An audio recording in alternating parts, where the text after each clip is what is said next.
السلام علیکم ورحمۃ اللہ وبرکاتہ۔ عزیز طلباء و طالبات، آئیے آج ہم بروز پیر غزل نمبر 2 جگر مراد آبادی کی غزل پڑھیں گے۔ پہلی بات ہم دیکھتے ہیں، اردو غزل میں انسانی زندگی کے مسائل اور درد و غم کو پراثر انداز میں پیش کیا گیا ہے۔ انہیں پڑھ کر ہم پر وہی کیفیت طاری ہو جاتی ہے جیسے غالب نے اس مصرعے میں بیان کیا ہے۔ یہاں پر غالب کا ایک مصرع دیا ہوا ہے، غزل کا ایک مصرع ہے، میں پڑھتی ہوں۔ میں نے یہ جانا کہ گویا یہ بھی میرے دل میں ہے، میں نے یہ جانا کہ گویا یہ بھی میرے دل میں ہے۔ غزل کے اشعار ہمارے اندر انسانوں سے ہمدردی کا جذبہ پیدا کرتے ہیں۔ جگر کی شاعری میں بھی یہ رنگ نمایاں نظر آتا ہے۔ یہ جگر مراد آبادی کی غزل کی پہلی بات تھی، جس میں غالب کا ایک شعر کا مصرع دیا ہوا تھا۔ اب ہم جگر مراد آبادی سے جان پہچان کی طرف آتے ہیں اور نیچے خاکے کی طرف نظر ڈالتے ہیں۔ جان پہچان دیکھیں گے ہم، جگر مراد آبادی کا نام علی سکندر تھا۔ وہ 1890 میں پیدا ہوئے۔ ان کے والد مولوی علی نذر بھی شاعر تھے۔ جگر کم عمری ہی سے شعر کہنے لگے تھے۔ جگر کی شاعری میں عشق کا پہلو ممتاز نظر آتا ہے، یعنی زیادہ تر جگر جو غزلیں لکھا کرتے ہیں اس میں عشق کا پہلو ہوتا ہے، عشقیہ شاعری زیادہ کیا کرتے ہیں جگر مراد آبادی۔ جگر کی شاعری میں سادگی اور روانی کے ساتھ دلکشی، رنگینی، کیف اور سرمستی پائی جاتی ہے۔ آتش گل اور شعلہ طور ان کے شعری مجموعے ہیں۔ آتش گل پر انہیں ساہی اکیڈمی انعام سے نوازا گیا تھا۔ 1960 میں جگر کا انتقال ہوا۔ جان پہچان دیکھی ہم نے، جان پہچان کی مدد سے ہم جگر مراد آبادی کے تعارف سے واقف ہوئے، ان کی حالات سے واقف ہوئے۔ اب ہم یہاں پر غزل کی طرف آتے ہیں۔ غزل کی طرف آنے سے پہلے میں آپ کو یہ بات بتاتے چلوں کہ غزل کا ہر شعر ایک دوسرے سے جدا ہوتا ہے، الگ الگ ہوتا ہے، علیحدہ ہوتا ہے۔ ہر شعر، ایک بھی شعر ایک دوسرے سے متصل نہیں ہوتا، ملا ہوا نہیں ہوتا۔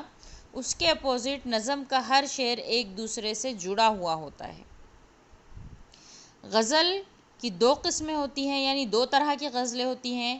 ایک ہوتی ہے عشق حقیقی پر اور ایک ہوتی ہے عشق مجازی پر۔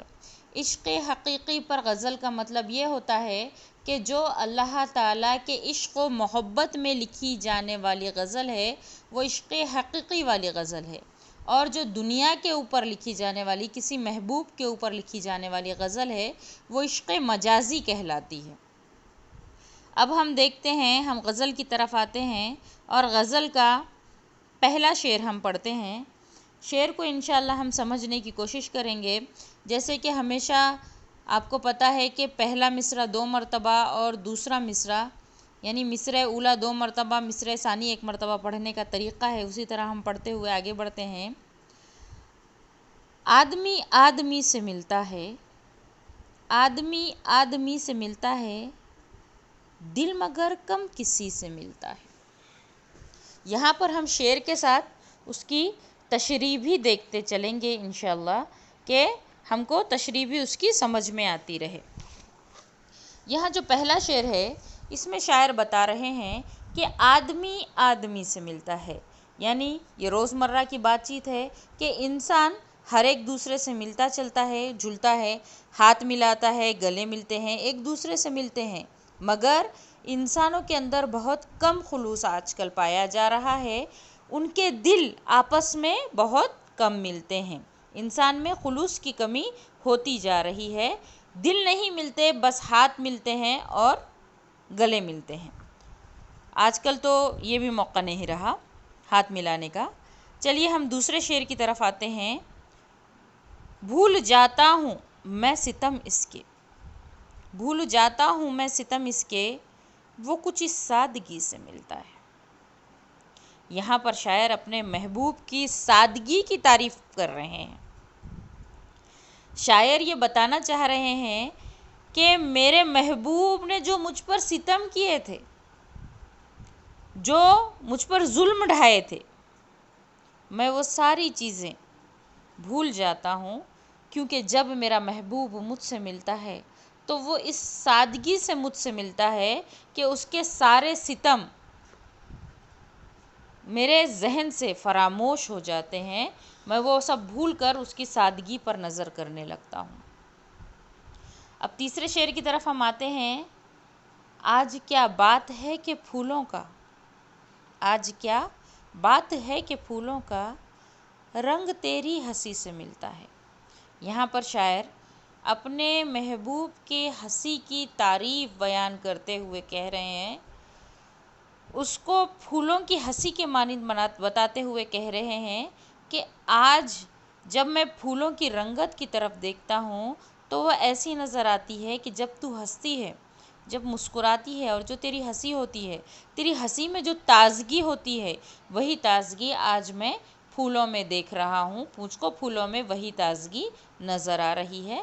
یہ اپنے محبوب کے لیے انہوں نے شعر کہا تھا، یہ عشق مجازی والا شعر ہے۔ چلیے ہم آگے بڑھتے ہیں۔ سلسلہ فتنہ قیامت کا، سلسلہ فتنہ قیامت کا تیری خوش قامتی سے ملتا ہے۔ یہاں پر شاعر پھر سے اپنے محبوب سے کہہ رہے ہیں، فتنہ قیامت بمراد یہاں پر مصیبت۔ یہاں پر شاعر یہ کہہ رہے ہیں اپنے دوست سے، اپنے محبوب سے کہ مصیبت کا سلسلہ میرے ساتھ اس طرح لگا ہوا ہے، مصیبت کا سلسلہ میرے ساتھ اس طرح لگا ہوا ہے جیسے تیری طویل قامتی ہے۔ طویل قامتی سے جوڑتے ہوئے وہ کہہ رہے ہیں کہ شاعر کا دوست خوش قامت ہے، یعنی اچھے قد کا ہے۔ شاعر مصیبت کے سلسلے کو دوست کی طویل قامتی سے جوڑتے ہوئے کہتا ہے کہ اے دوست، میری مصیبتوں کا سلسلہ تیری بلند قامتی کی طرح طویل ہوتا جا رہا ہے۔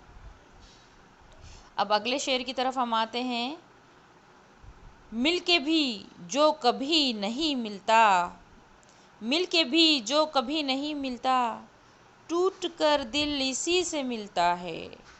یہاں پر کیا شاعر کہہ رہے ہیں، آپ کو بہت اچھے سے سمجھ میں آ گیا ہوگا۔ یہ شعر بہت آسان ہے، اس لیے کہ شاعر اپنے محبوب سے شکایت کرتے ہوئے کہہ رہے ہیں کہ جس سے انسان ٹوٹ کر محبت کرتا ہے، جس کو انسان ٹوٹ کر چاہتا ہے، وہ انسان اس کو حاصل نہیں کر پاتا۔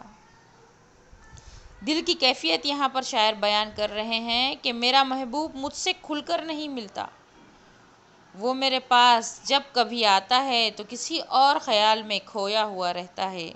اپنے دل کی حالت تو یہ ہے کہ اسی پر فدا ہے، مگر مل کر بھی نہیں ملتا۔ شاعر اس پر فدا ہو چکا ہے، مگر محبوب کے ذہن میں کوئی نہ کوئی بات، کوئی نہ کوئی خیال چلتا ہی رہتا ہے، وہ حاضر رہ کر بھی غائب ہے۔ اور ہم آتے ہیں اس کے اگلے شعر کی طرف۔ روح کو بھی مزہ محبت کا، روح کو بھی مزہ محبت کا، دل کی ہمسائیگی سے ملتا ہے۔ آپ کو میں ہمسائیگی کے معنی مشق میں بھی دیے ہوئے ہیں، پڑوس میں ہونا، وہی بتاتے چلو کہ یہاں پر شاعر کہتا ہے کہ روح دل کے ہمسایہ ہے، یعنی روح دل کے قریب ہے اور محبت دل میں رہتی ہے، اس لیے روح کو محبت کا مزہ حاصل ہوتا ہے، اور روح دل کی ہمسائیگی کی وجہ سے محبت سے آشنا ہو جاتی ہے، محبت کو جان لیتی ہے۔ یہ ہماری غزل تھی جو بہت ہی آسان تھی، اس میں بہت سارے اشعار ہیں جو عشق مجازی پر کہے گئے ہیں۔ امید کرتی ہوں میں آپ لوگوں کو یہ غزل سمجھ آ گئی ہوگی۔ جو بھی ڈاؤٹ رہے آپ کو، آپ لوگ بالکل ہم سے پوچھ سکتے ہیں۔ چلیے، اللہ حافظ۔